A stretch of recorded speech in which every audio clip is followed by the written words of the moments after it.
historian here in Natchez. We're at the William Johnson House.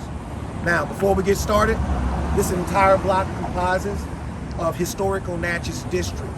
The old railroad depot on the corner was built in 1910. William Johnson House was built by William Johnson in 1841.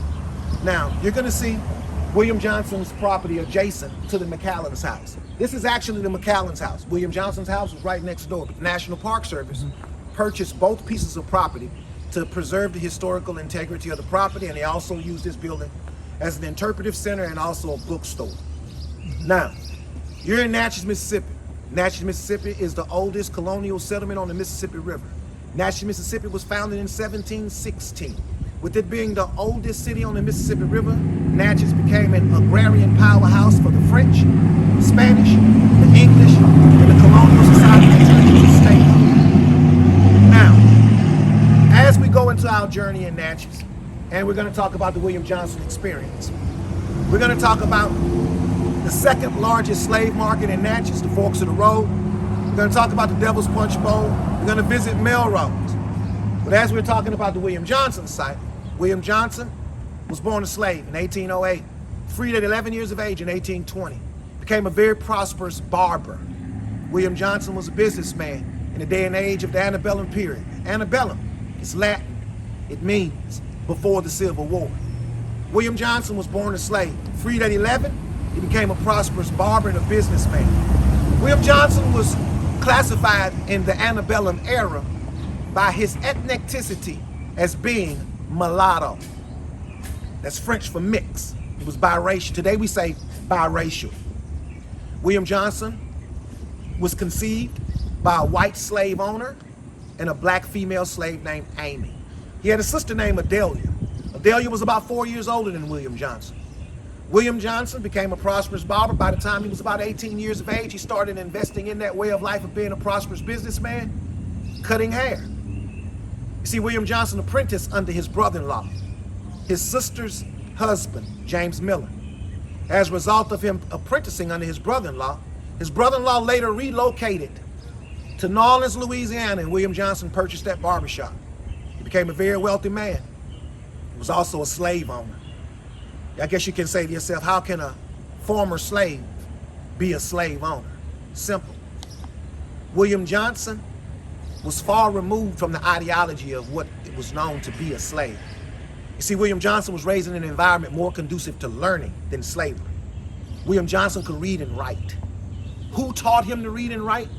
When he learned to read and write is a total mystery. No one knows. He never recorded it. He wrote of everything in his life. He wrote of his family, his business, his dealings, his gambling, horse racing, dog fights. He doodled and drew everything he did, very meticulous.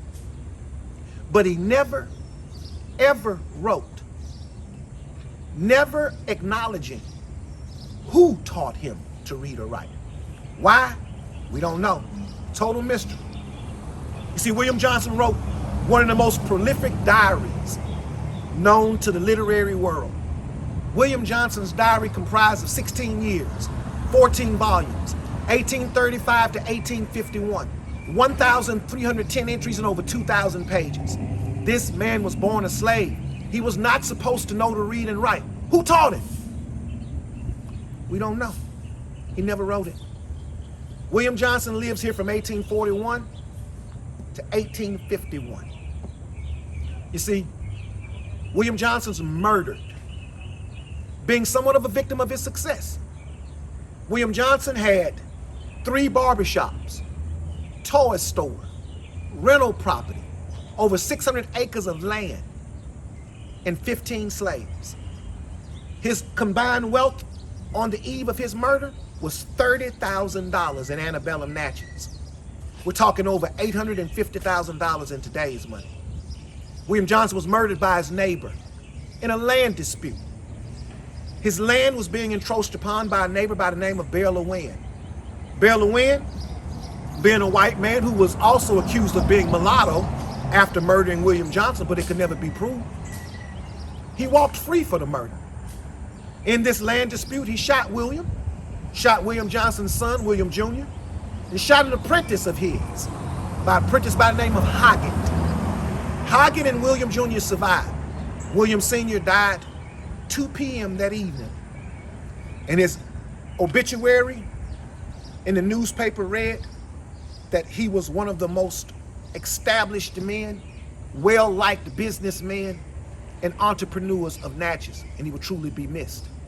But his murderer was never convicted because they could not prove that he was mulatto, and a white man in an antebellum era could walk free for killing a black man because a black man could not testify in the court of law. A black man could not vote. A black man could not hold office. A black man could not own a print shop or a bookstore, nor could he own a gun store. William Johnson, murderer, walked free, bail or win. We don't know what happened to him. He disappeared into the annals of time. William Johnson family lives here another 110 years. The last Johnson descendant leaves here in 1976, but they changed their name from Johnson in the late 1870s. They changed their name from Johnson to Johnston. It is said that the sister changed the name, who became the matriarch of the family. After Byron died, the second oldest son. It is then the family, in 1976, they live here. Mrs. Louise Hawthorne, one of the matriarchs of the family now. Mrs. Louise Hawthorne was born in this building. But Mrs. Louise Hawthorne still is with us today, and she still comes back every year in February for her birthday. Thank you guys for visiting the William Johnson site. Feel free to come back soon. All right, you guys, we're at the Forks of the Roads now. The Forks of the Roads, the second largest slave market in the antebellum South. Now, where you are right now would have been the slave market of Franklin, Isaac Franklin. And Isaac Franklin was a slave owner and also a slave trader that came out of the Virginia plantations where the tobacco was grown. The slaves were then marched down south into cotton country. Now, the reason why the slaves were brought to cotton country, not to tobacco country, is because slaves could be purchased here at an astronomical rate. Your turnover could be 3 times the price that you would get in Virginia. You bring a slave out of Virginia, you pay $400 for that slave. You bring that same slave to Natchez, he could go from anywhere from $600 to $800, doubling or tripling your money. As a result of that, the Forks of the Road became the second largest slave market in America. Now, as you see here behind me, the Forks of the Road, the Natchez in the center of slavery. Cotton was king. And as you know, cotton don't pick itself. So as a result of that, these slaves that were brought out of the Virginia tobacco territory, brought to the South, were brought here to the Forks of the Road. Now, they were sold on the courthouse steps from about 1820 to about 1836. City ordinance described them as being sold on courthouse steps at auctions or estate sales. As a slave would be a part of your property, he would also be sold as your property. After about 1836, they stopped selling them on the courthouse steps in Natchez. And the city ordinance required them to come outside. That's when the Forks of the Roads came into existence. From about 1836 to about 1865, thousands of slaves came out of the Virginia territory, marched down the Natchez Trace, the true Trail of Tears, 444 miles. This destination, when they would make it here, they would be sold. They would be sold as property, no longer people. It is then in 1865, this market was dismantled. In 1864, the market was dismantled to build buildings and barracks for soldiers. Now, this property right now is in the possession of the Natchez National Historical Park. Feel free to do more research. Look up all the history of the Natchez National Historical Park and the Forks of the Road site. Thank you.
They were in one community.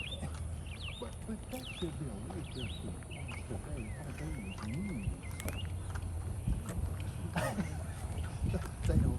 they won't see that, they won't.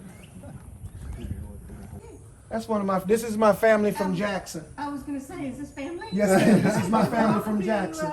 Thank you. Melrose Estate. Thank you. We're gonna Thank take a you. walk around. You bet you got the best guide on hand. Okay. I'm alright. Miss Lucas, be careful these rocking chairs. They ain't been broke in by me yet. Oh. How you doing, sir? Good, how you doing? I'm fine. Welcome to Melrose. Thank you. Oh, we got nice new rockers. All right. We're here at Melrose, and where you are right now, you guys, this is the kitchen. Across the courtyard to the left would have been a dairy. To the right would have been a laundry. Above these two buildings would have been 5 slaves in each building.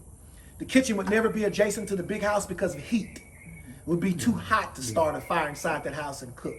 So because of heat, they would not build the house adjacent, the kitchen adjacent to the house. Okay. Now this property was built in 1845. The property was purchased in 45. It was built in 49, completed in 49. Okay, 41, the property was purchased, 1841. okay. It was purchased.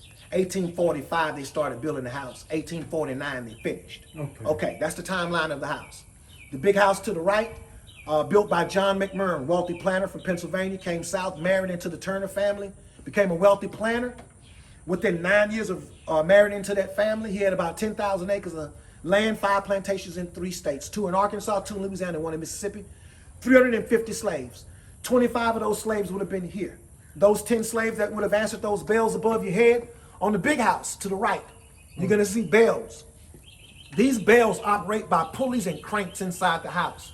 The house slave above these 2 buildings, 5 slaves above the kitchen, 5 slaves above the dairy and the laundry.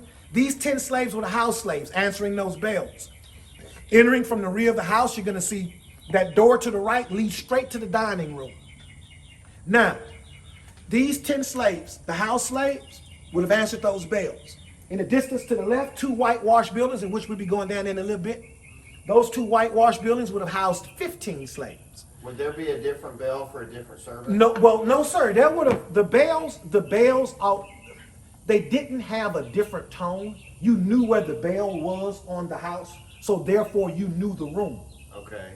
Cause see, all You you got knew which room to go to. you knew that bell. Once you knew that bell, you knew the room. Right. Because each bell has a different room. Okay. So all you gotta do is answer the bell once. Okay. And you know the room. You know that bell right there goes to the dining room. Yeah. That bell right there goes to the study. Far left hand side goes to the master bedroom. Okay. And explain the purpose of the bell. To summons the slaves. Yeah, yeah. Because a slave didn't have a day off. Right. That's 24/7, 365. So as a result of that, these slaves would answer from the rear of the house. You probably gonna say this at some point, but that the owner actually owned slaves that worked in the field Oh somewhere yeah, else. Yeah. right. Because you know, me and Mama Lucas was talking about this. This is not a plantation. This is not a plantation. This is a suburban villa. Right. This is where John McMurrin would rest, relax, and recuperate. This is where he That's would what I was entertain. gonna ask, is because most of the plantations in Louisiana face a riverfront for commerce, and there's no river around here. That's where his plantations were. Very good, sir. Yeah. His plantations were along the river. Yeah. He had 2 in Arkansas, 2 in Louisiana, and 1 in Mississippi, over 10,000 acres. All of them were strategically placed on the river. Which one's in Louisiana? I'm from Louisiana. He had one right south of us by St. Francisville, and the other one, Okay. well, all of them underwater because the river changed and all of that stuff Yeah, rose. yeah. So all of his plantations in Louisiana are underwater. Yeah. They don't exist anymore. Riverside was south of us, a place called St. Francisville, in I that know area, where that Fort is. Adams area. Yeah. That's where Riverside was. Okay. So all of that's underwater now, so none of his plantations on the Louisiana side of the river exist. You gotta think about 1927, we had that great flood. Yeah. So rivers, no one tells the Mississippi River what to do. Yeah. Now, we're gonna go, y'all wanna see the front of the house before we go to the slave quarters, or y'all wanna? Yeah, let's go look at the front. Okay, y'all, Mama Lucas, you ready? Yeah, oh yeah. Okay. I was both say the same thing. Yeah. You get a picture. Oh, cistern house. Now those weren't wells. Those were cisterns So what is that? collecting rainwater. Oh, okay. You'll see each building has gutters. These gutters drain into these concrete cupboards. Wow. The pipe in the concrete cupboards catches the water coming from the drains that hit the roof of the house. Okay. All that water drains off the roof of the house and all of the buildings into the pipes, into the cupboards, and then it is stored underground in these cisterns. Still do it. Still do it. The thing's still So full it's of got water. water in it. Oh, full of water. This was an old smokehouse. You know about the smoke house? Yeah. They turned it into a pump house Okay. when the second owner's grandson moved back here full time. He inherited all of this. The second owner. Okay. And he turned this smokehouse into a pump house around 1910. Pumping water. I'm gonna see if he don't be riding to you while y'all were around there. Okay. Now you can see these kind of bricks here, like Yeah. they laid them that way, and then these bricks they laid long It's a way. row. It's 2 row, 1 row, 2 row, 1 row, 2 row. Wow, I hadn't noticed that. So you know that wall is at least this thick, It's about, that wall is about, because the bricks are ballpark going that figure, way. about 11.5 inches thick. Yeah. The walls in the house are 18.5 inches thick. Wow, okay. This is the front of Melrose, how you would have entered as a guest. And this is a suburban villa. This is not a plantation. The only thing that would solidify you as a plantation, you had to have a cash crop growing on the premises. No cash crop was ever grown here at Melrose. It was a self-sufficient, independent suburban villa, a city home. These homes within the city limits of Natchez were suburban villas to show the elite, wealthy, antebellum aristocracy that controlled the majority of America's cotton. No one, I repeat, no one in the antebellum South grew more cotton than Mississippi. Nobody. And nobody grew more sugar than Louisiana. Yeah. We had both. We had sugar and cotton. Yeah. I mean, come on. It's winter chicken dinner. Yeah. You got the lower Mississippi Valley that's producing the majority of America's fertile land. You got the second largest slave market in Natchez, and number 1 is in New Orleans. You got your first port of call coming out of the Gulf of Mexico, coming up north, and also coming south with river traffic. You got sugar. You need sugar to make molasses. You need molasses to make rum. And England is addicted to cotton. These guys became astronomically rich, astronomically quick.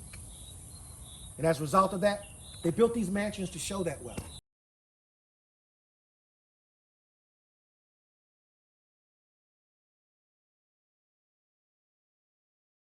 My son and I went to Tobago and Trinidad. Trinidad, Bahamas. Yeah. The guy that did the tour for us said that the King of England, I think, abolished slavery somewhere, he said around 1832. And the slave owners just left the island and left the slaves there. The slave had all the knowledge to continue to manufacture sugar, but they didn't have a means to trade it on a national market. And, yeah. Now, we're still at Melrose. We're at the slave quarters for the master gardeners, blacksmiths, the kitchen gardeners, and also wheelwrights and carriage drivers, anything that would have been needed here at the suburban villa from a groundskeeper perspective. This would have been the slaves that would have been the groundskeepers. The slaves that we talked about up front would have been the house slaves. These groundkeepers would have managed about a 5.5 acre kitchen garden and 133 acres of property. This was a 3-bedroom, and that was a 2-bedroom. So there have been 8 slaves here and 7 slaves there. 5 slaves above the kitchen, 5 slaves above the dairy and the laundry, equaling 25 slaves total. As you can see in the distance, the grounds pretty much look as they looked in 1841 when the place was purchased, 1845 when they started building these buildings. You'll see these buildings right here looking exactly how they would have looked in 1849 when they were completed. Except for the air conditioning. Okay, now we're at the Natchez Cemetery, the Natchez City Cemetery. Now where I'm standing now is the birthplace of a university you guys may be familiar with. A place called Jackson State University. Jackson State University was founded right here in what was called the Natchez Marine Hospital. It was called the seminary when Jackson State was in its inception back in 1800 and what y'all, 1877? I think that's right. 1877. I think it's 77. Jackson State inception starts right here on this ground. Now, Alcorn owns you. So let us put that into the perspective of your foundation starts in Alcorn country. Always Alcorn. Be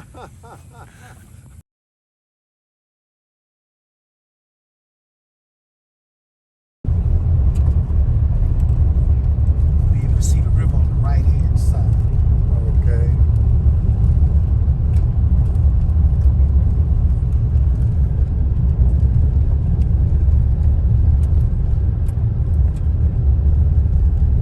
The Devil's Punch Bowl beneath these trees. Now, if you look at this hole, it goes all the way down to the Mississippi River. The Devil's Punch Bowl, slaves were contraband. So a lot of slaves that left the plantations ran into the city of Natchez. When they ran into the city of Natchez, they were put into contraband camps. USCT soldiers were patrolling these camps, and these slaves that were considered contraband were put into these camps, and the majority of the slaves that were put into these camps as contraband never came out. Okay. They died of dysentery, starvation, exposure, and disease. There were about 14,000 slaves that left these plantations. We don't know how many died. Some say 10, some say 15, some say 20,000. We don't know, but we do know that the Catholic priest, Father Chantry, said that in his dealings with the Devil's Punch Bowl, the contraband camp full of slaves, they're dying at an astronomical rate. He says, "It is hard for me to give last rites. They're dying so fast."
Now, as we stand here at the Devil's Punch Bowl, looking out into the river, the contraband camp of the slaves that left the plantations looking for freedom, instead of finding that freedom, they found a destitute place of death, disease, and starvation, only looking for that word called freedom. In 1865, 1866, this was no longer the Devil's Punch Bowl or contraband camp. Fort McPherson stood here until it was dissolved. The multitudes, thousands of our ancestors looking for freedom were put into this Devil's Punch Bowl. Remnants of days gone by, of those ancestors only wanting a piece of the American dream, only to come here to find a nightmare. It is these markers that we put here to let them know that they will always be remembered and their stories will always be told. That is why I encourage all to come to Natchez to have a true African-American experience of your past. Therefore, you can enjoy the ambiance of the environment of those slaves that transformed themselves into USCT soldiers to fight for their freedom and to save a country. And also come see the NAPAC Museum, where our story can also be told from the antebellum period all the way up to the civil rights movement.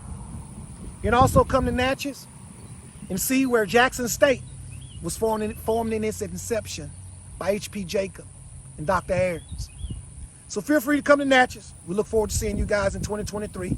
I'm quite sure Miss Lucas, she'll be reaching out. But until then, have a safe one. God bless. Yeah, it's just